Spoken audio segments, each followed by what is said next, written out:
Hi അസ്സലാമലൈക്കും. പുതിയൊരു വീഡിയോയിലേക്ക് എല്ലാവർക്കും സ്വാഗതം. എല്ലാവർക്കും സുഖമല്ലേ? അപ്പം ഇന്ന് വന്നിട്ടുള്ളത് ഒരു വെണ്ടക്ക കൊണ്ടുള്ള റെസിപ്പി കേട്ടോ.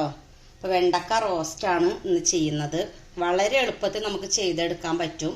നല്ല ടേസ്റ്റിയാണ്. അപ്പം നിങ്ങളിത് തീർച്ചയായിട്ടും ഉണ്ടാക്കി നോക്കണം. അപ്പം നമുക്ക് ഇതെങ്ങനെ ഉണ്ടാക്കുമെന്ന് നോക്കാം. അപ്പം ഇതിനെന്തൊക്കെ വേണ്ടതെന്ന് നോക്കാം.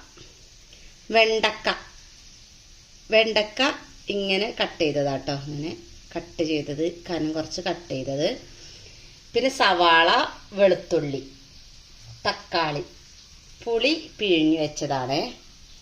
പിന്നെ വെളുത്തുള്ളിയും ഇഞ്ചി, കറിവേപ്പില, ഇത്രയും സാധനങ്ങളാണ്. പിന്നെ മസാല ഞാൻ അതിലിടുമ്പോൾ കാണിക്കാം. ഓക്കെ, ഒരു പാന് അടുപ്പത്ത് വെക്കാം കേട്ടോ. എന്നിട്ട് ചൂടായ ശേഷം കുറച്ച് വെളിച്ചെണ്ണ ഒഴിച്ചു കൊടുക്കാം.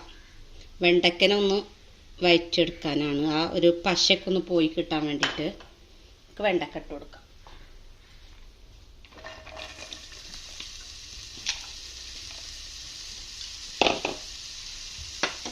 നന്നായിട്ട് ഇളക്കി കൊടുക്കാം. ഇതിൻ്റെ ആ ഒരു ഒട്ടല് പോകുന്നത് വരെ നമുക്കിതിനൊന്ന് ഇളക്കി കൊടുത്തിട്ടെടുക്കാം. കണ്ട ഈ പശ ഇതൊന്ന് റെഡിയായി കിട്ടണം. ഒന്നും കൂടെ ഒന്ന് ആയി കിട്ടാനുണ്ട് കേട്ടോ. ആയി വരുന്നുണ്ട്. അപ്പം അതിൻ്റെ ആ പശയൊക്കെ ഒന്ന് മാറിയിട്ടുണ്ട്. പകുതി കുക്കായിട്ടുണ്ട് കേട്ടോ. അപ്പം നമുക്കൊന്ന് മാറ്റി വെക്കാം. ഈ പാനിക്ക് തന്നെ നമുക്ക് കുറച്ചുകൂടി വെളിച്ചെണ്ണ ഒഴിച്ചു കൊടുക്കാം. ഉള്ളി വാട്ടിയെടുക്കാനുള്ള വെളിച്ചെണ്ണ ഒഴിച്ചു കൊടുക്കാം. പിന്നെ നമുക്ക് ഇതാ പച്ചമുളക് ഞാനപ്പോൾ പറയാൻ മറന്നിരുന്നു കേട്ടോ. ഇതെല്ലാം കൂടി ഇതിലേക്ക് ഇട്ട് കൊടുക്കാം.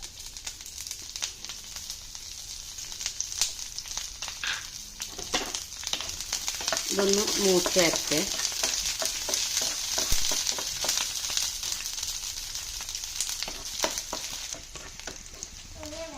ഇത് കുറച്ചൊക്കെ മൂത്തിട്ടുണ്ട്. നമുക്ക് വലിയ ഉള്ളി ഇട്ട് കൊടുക്കാം.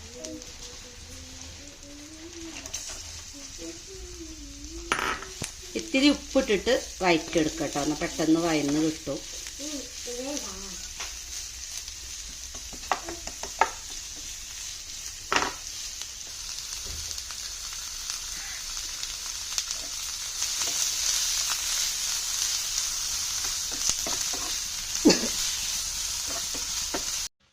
ഉള്ളിയൊക്കെ നന്നായിട്ട് വയന്ന് കിട്ടിയിട്ടുണ്ട് കേട്ടോ. ഇത്രയും മതി. നമുക്ക് ഇതിലേക്ക് മസാലകൾ ചേർത്ത് കൊടുക്കാം. 1 ടീസ്പൂൺ മഞ്ഞൾപ്പൊടി, 1 ടീസ്പൂണ് കാശ്മീരി ചില്ലി, 1/2 ടീസ്പൂൺ മല്ലിപ്പൊടി. പിന്നെ വേണ്ടത് 1/4 ടീസ്പൂൺ ഗരം മസാല. ഓക്കെ, കുറച്ച് ഉപ്പ് കൂടെ ഇടുന്നുണ്ട്. നമുക്കൊന്ന് മിക്സ് ചെയ്ത് കൊടുക്കാം.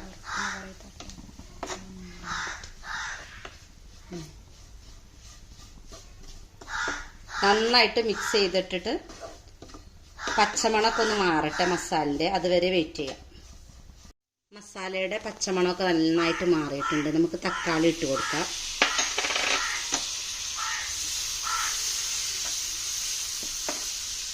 നന്നായിട്ട് ഇളക്കി യോജിപ്പിച്ച് ഒരു 2 മിനിറ്റ് അടച്ച് വെച്ച് വേവിക്കാം. അപ്പോൾ പെട്ടെന്ന് തക്കാളിയൊക്കെ ഒന്ന് വയന്നോളും. അപ്പോൾ തീ ലോ ഫ്ലെയിമിൽ ഇട്ടിട്ട് നമ്മൾ ഒരു 2 മിനിറ്റ് ഒന്ന് അടച്ച് വെച്ചിട്ട് വേവിക്കാം. അപ്പോൾ നന്നായിട്ട് വയന്നിട്ടുണ്ട് കേട്ടോ തക്കാളിയൊക്കെ. ഞാൻ ഇടയ്ക്കൊന്ന് തുറന്ന് നോക്കിയിരുന്നേ. അപ്പോൾ നമുക്ക് ഇതിലേക്ക് ഇപ്പോൾ പുളിവെള്ളം ഒഴിച്ചു കൊടുക്കാം. പുളി നിർബന്ധമാണ് ഇത് ഉണ്ടാക്കുമ്പോൾ. പുളി നിർബന്ധമാണ്.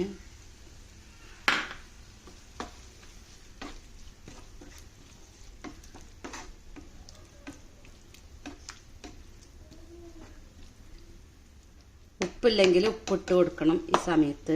ഇപ്പം ഞാൻ നോക്കുമ്പോൾ ഉപ്പ് പാകമായിരുന്നു. അപ്പം ഒന്ന് ചെറുതായിട്ടൊന്ന് പുളി ഒന്ന് ഇതാവട്ടെ. ഈ സമയത്ത് നമുക്ക് കുറച്ചുകൂടെ കറിവേപ്പില ഇട്ട് കൊടുക്കാം കേട്ടോ. കറിവേപ്പില ഇതിലേക്ക് എത്ര ഇട്ടാലും ടേസ്റ്റ് ആവും. കുറച്ചുകൂടെ കറിവേപ്പില ഇട്ട് കൊടുക്കാം. ചെറുതീയിൽ വെച്ചിട്ട് വേണ്ട ചെയ്യാനേ.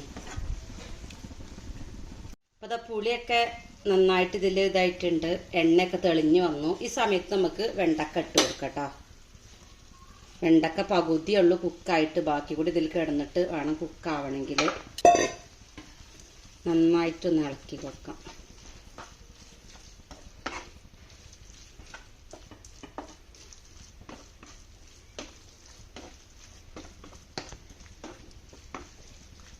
ചെറു തീയിൽ വെച്ചിട്ട് ഒരു 5 മിനിറ്റ് അടിച്ച് വെച്ച് വേവിക്കാം. അപ്പോഴേക്കും വെണ്ടയ്ക്കൊക്കെ റെഡിക്ക് വന്നോളും. ഈ പുളിയും എല്ലാത്തും പിടിച്ചോളും അതിൽ. ഓക്കെ, നമുക്ക് 5 മിനിറ്റ് അടിച്ച് വെച്ച് വേവിക്കാം.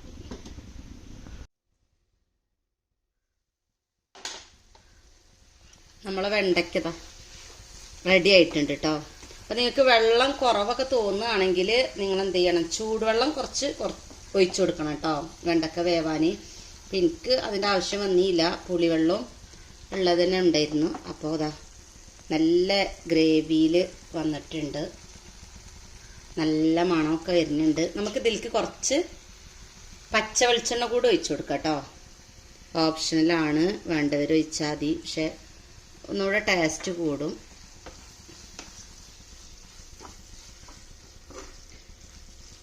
അപ്പോൾ അതാ നല്ല അടിപൊളിയായിട്ട് നല്ല ടേസ്റ്റാട്ടോ കഴിക്കാൻ. ഇത് കഴിക്കുമ്പോൾ പിന്നെ ഒരു വേറെ കറിൻ്റെ ഒന്നും ആവശ്യമില്ല. അപ്പോൾ അതാ സൂപ്പറായിട്ടുള്ള വെണ്ടക്ക റോസ്റ്റ് തയ്യാറായിട്ടുണ്ട്.